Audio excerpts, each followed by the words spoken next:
السلام علیکم ورحمۃ اللہ۔ عموماً یہ سوچ اور فکر لوگوں میں پائی جاتی ہے کہ فقہ حنفی کے مطابق قرآن و سنت کی بہترین تشریح فقہ حنفی ہے۔ فقہ حنفی کے مطابق جو نماز ادا کی جاتی ہے وہ قرآن و سنت کے احادیث طیبہ کے خلاف ہے، اور فقہ حنفی کے مطابق جو نماز ادا کرتے ہیں وہ حدیث سے ثابت نہیں ہے۔ یہ پروپیگنڈا کیا جاتا ہے کہ یہ لوگ جو کانوں تک ہاتھ اٹھاتے ہیں، یہ ناف کے نیچے ہاتھ باندھتے ہیں،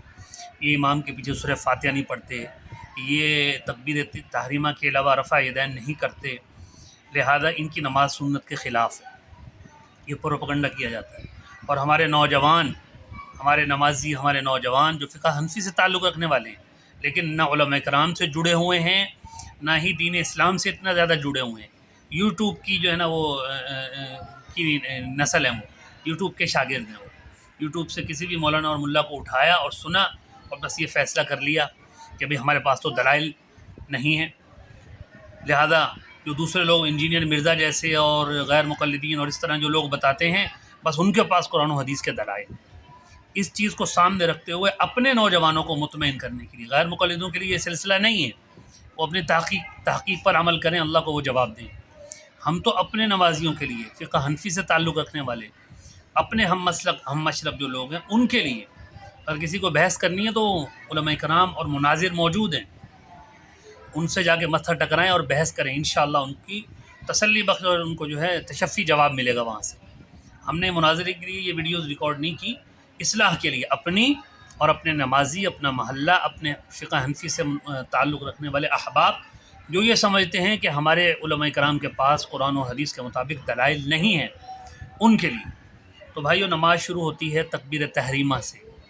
اور تکبیر تحریمہ تو فرض ہے، تو سب متفق ہیں۔ اس وقت ہم ہاتھ اٹھاتے ہیں، مرد حضرات کی بات ہو رہی ہے کہ جب ہم ہاتھ اٹھاتے ہیں تو کانوں تک ہاتھ اٹھائے جاتے ہیں۔ لوگ کندھوں تک ہاتھ اٹھا رہے ہوتے ہیں، اٹھائیں اپنی تحقیق کے مطابق، ہم ان کو نہیں منع کر رہے۔ ہم کانوں تک ہاتھ اٹھا کے تکبیر تحریمہ کہہ کے نیت باندھتے ہیں، تو لوگ کہتے ہیں کانوں تک ہاتھ اٹھانا سنت کے خلاف ہے۔ تو آئیے ذرا دلائل سماعت فرمائیں۔ نمبر 1، مسند احمد جلد نمبر 4 صفحہ نمبر 303، حضرت براء بن عازب رضی اللہ تعالیٰ عنہ فرماتے ہیں کہ نبی اکرم رحمت دو عالم صلی اللہ علیہ وسلم جب تکبیر تحریمہ کہتے تو اپنے دونوں ہاتھ اس قدر اٹھاتے کہ ہم آپ کے دونوں انگوٹھے کانوں کے برابر دیکھتے۔ اپنے دونوں ہاتھ اس قدر اٹھاتے کہ ہم آپ کے دونوں انگوٹھے کانوں کے برابر دیکھتے۔ مسند احمد جلد 4 صفحہ 303۔ دوسری حدیث پاک دارقطنی جلد 1 صفحہ نمبر 294، حضرت براء بن عازب رضی اللہ عنہ فرماتے ہیں کہ میں نے رسول کریم صلی اللہ علیہ وسلم کو دیکھا کہ جب آپ نماز کے لیے کھڑے ہوئے تو آپ نے تکبیر تحریمہ کہی اور دونوں ہاتھ اس قدر اٹھائے کہ کانوں کے برابر لے گئے، پھر دوبارہ نہیں اٹھائے۔ طحاوی شریف جلد 1 صفحہ نمبر 135، حضرت براء بن عازب رضی اللہ تعالیٰ عنہ فرماتے ہیں کہ نبی اکرم صلی اللہ علیہ وسلم جب تکبیر تحریمہ کہتے تو اپنے دونوں ہاتھ اس قدر اٹھاتے کہ دونوں انگوٹھے کانوں کی لو کے برابر ہو جاتے۔ سنن کبریٰ بیہقی جلد 2 صفحہ نمبر 99، مستدرک حاکم جلد 1 صفحہ نمبر 226، دارقطنی جلد 1 صفحہ نمبر 345۔ ان میں سے کسی کتاب کی جو میں نام لے رہا ہوں، کسی کے اندر اتنی جرت اور ہمت نہیں ہے کہ ان میں سے کسی کتاب کے بارے میں یہ کہہ دے کہ یہ حدیث پاک کی کتاب نہیں ہے یا معتبر مستند کتاب نہیں ہے۔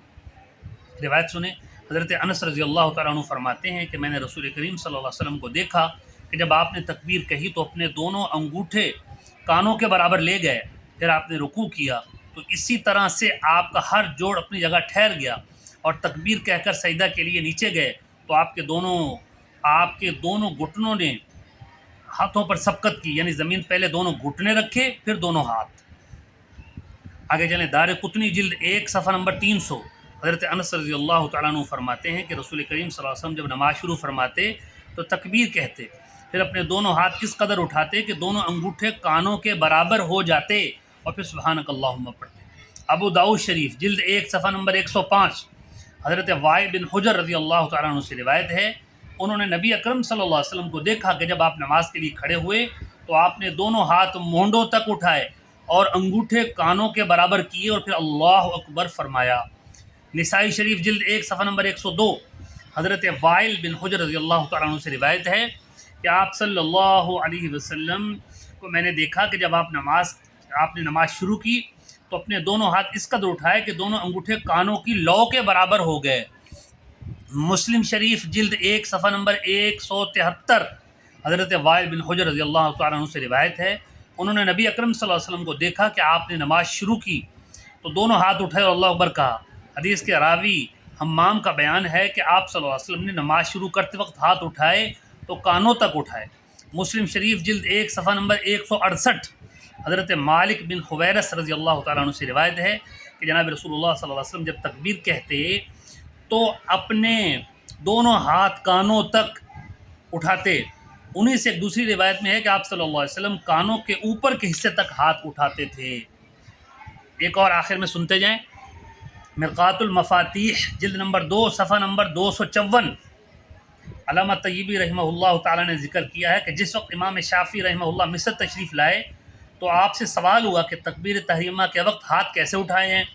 آپ نے فرمایا کہ نمازی اپنے دونوں ہاتھ اس طرح اٹھائے کہ اس کی دونوں ہتھیلیاں تو کندھے کے برابر ہوں اور انگوٹھے کانوں کی لو کے برابر ہو جائیں اور انگلیوں کے پورے کانوں کے اوپر کے حصے کے برابر ہو جائیں، کیونکہ ایک روایت میں کندھوں تک ہاتھ اٹھانے کا ذکر ہے، دوسری میں کانوں تک اور تیسری میں کانوں کے اوپر کے حصے تک ہاتھ اٹھانے کا ذکر ہے۔ بس امام شافعی رحمہ اللہ نے تینوں روایت پر عمل کرنے کے لیے تکبیر تحریمہ کہتے وقت رفع یدین میں ہمارے فقہ حنفی کے مطابق عمل کیا کہ تینوں حدیثوں پر عمل ہو جائے، کندھے کے برابر ہاتھ اٹھائے